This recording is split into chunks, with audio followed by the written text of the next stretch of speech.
Jika kamu tidak tahan terhadap penatnya belajar, maka kamu akan menanggung bahayanya kebodohan.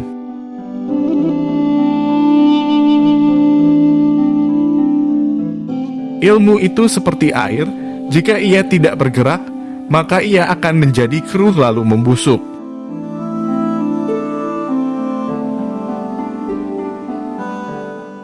Andaikan aku ditakdirkan mampu menyuapkan ilmu kepadamu, pasti kusuapi engkau dengan ilmu.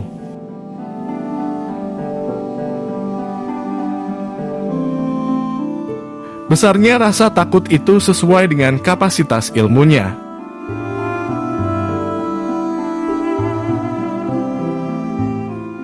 Betapa aku senang jika semua ilmu yang aku ketahui dimengerti oleh semua orang, maka dengannya aku mendapat pahala, meskipun mereka tidak memujiku.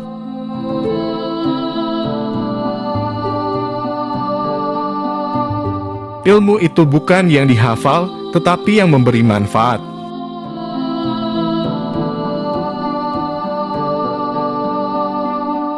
Orang yang berilmu dan beradab tidak akan diam di kampung halaman, tinggalkan negerimu, merantaulah ke negeri orang.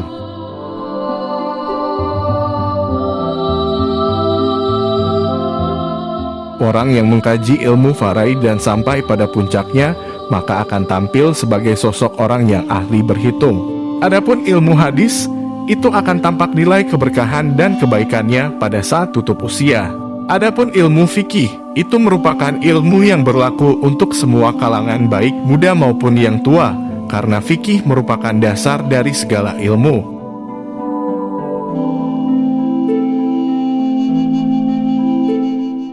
Siapa yang menghendaki kehidupan dunia, maka harus disertai dengan ilmu, dan siapa yang menghendaki kehidupan akhirat, juga harus dengan ilmu.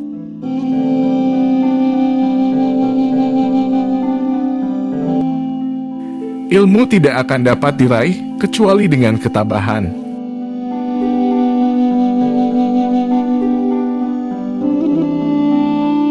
Ilmu itu adalah sesuatu yang bernilai positif, bukan yang menempel di kepala.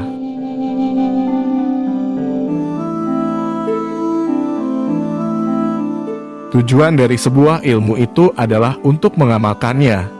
Maka ilmu yang hakiki adalah ilmu yang terefleksikan dalam kehidupannya, bukan ilmu yang hanya bertengger di kepala.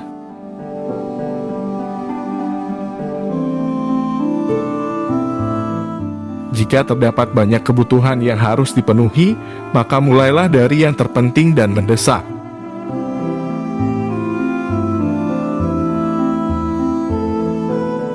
Barang siapa mengadu domba untuk kepentinganmu, maka dia akan mengadu domba dirimu. Dan barang siapa menyampaikan fitnah kepadamu, maka ia akan memfitnahmu.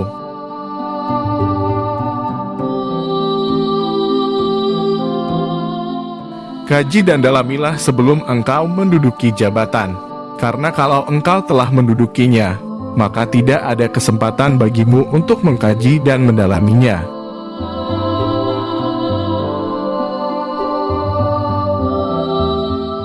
Manusia yang paling tinggi kedudukannya adalah mereka yang tidak melihat kedudukan dirinya.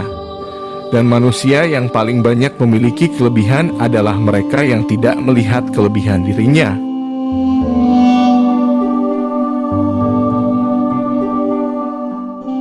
Pekerjaan terberat itu ada 3, sikap dermawan di saat keadaan sempit, menjauhi dosa dikala sendiri, berkata benar di hadapan orang yang ditakuti.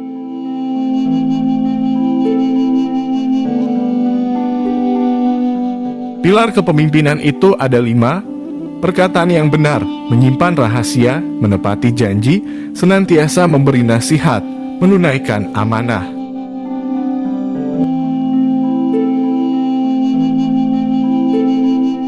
Tiada kesusahan yang kekal, tiada kegembiraan yang abadi, tiada kefakiran yang lama, tiada kemakmuran yang lestari.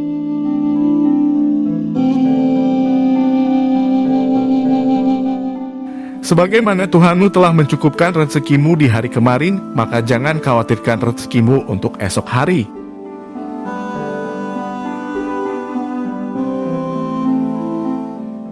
Bumi Allah amatlah luas, Namun suatu saat apabila takdir sudah datang, angkasa pun serasa sempit.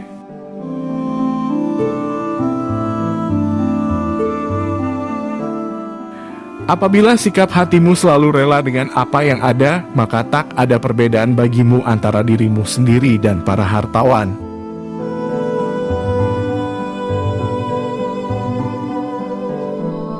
Sebesar-besar aib keburukan adalah kamu mengira keburukan orang lain, sedangkan keburukan itu terdapat dalam diri kamu sendiri.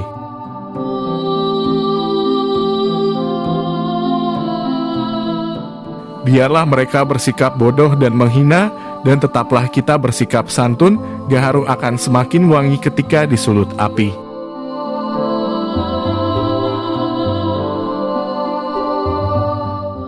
Jadikanlah diam sebagai sarana atas pembicaraanmu, dan tentukan sikap dengan berpikir.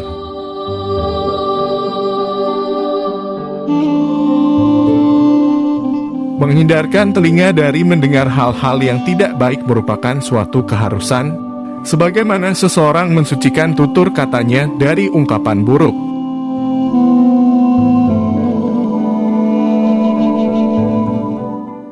Perbanyaklah saudara semampu yang kau bisa. Mereka akan menjadi perut-perut dan punggung-punggung saat kau meminta bantuan. 1000 kawan tidaklah banyak, seorang musuh barulah banyak.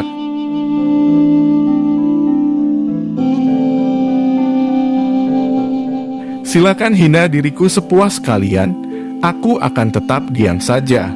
Bukannya aku tidak punya jawaban, tapi singa selalu tidak akan membalas gonggongan anjing.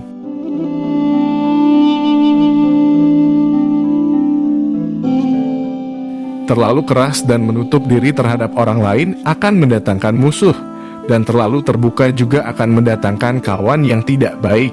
Maka posisikan dirimu di antara keduanya.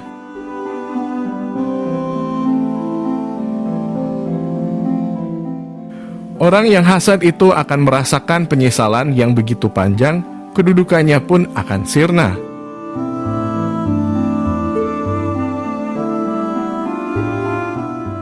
Doa di saat tahajud adalah umpama anak panah yang melesat tepat mengenai sasaran.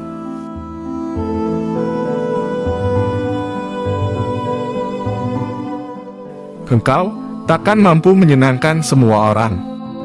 Karena itu, cukup bagimu memperbaiki hubunganmu dengan Allah dan jangan terlalu peduli dengan penilaian manusia.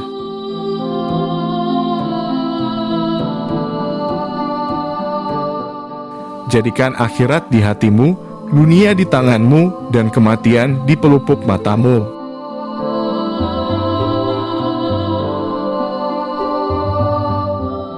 Jangan mencintai orang yang tidak mencintai Allah, kalau dia berani meninggalkan Allah, apalagi meninggalkan kamu.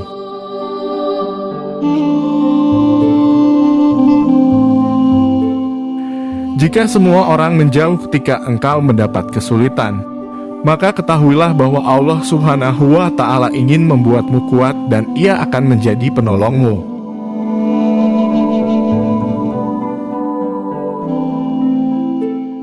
Kebaikan itu ada di 5 perkara: kekayaan hati, bersabar atas kejelekan orang lain, mengais rezeki yang halal, takwa, dan yakin akan janji Allah Subhanahu wa Ta'ala.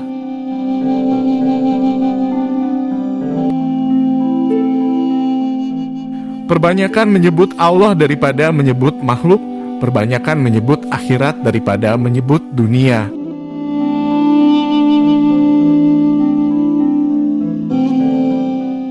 Sebaik-baik harta simpanan adalah takwa, dan sejelek-jeleknya adalah sikap permusuhan.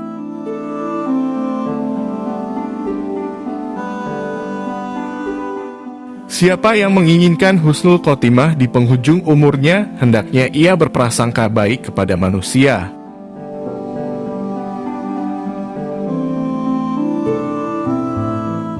Dunia adalah tempat yang licin dan menggelincirkan. Rumah yang hina, bangunan-bangunannya akan runtuh. Penghuninya akan beralih ke kuburan. Pisahan dengannya adalah sesuatu keniscayaan. Kekayaan di dunia sewaktu-waktu bisa berubah menjadi kemiskinan. Bermegah-megahan adalah suatu kerugian. maka memohonlah perlindungan Allah. Terimalah dengan hati yang lapang segala karunia-Nya,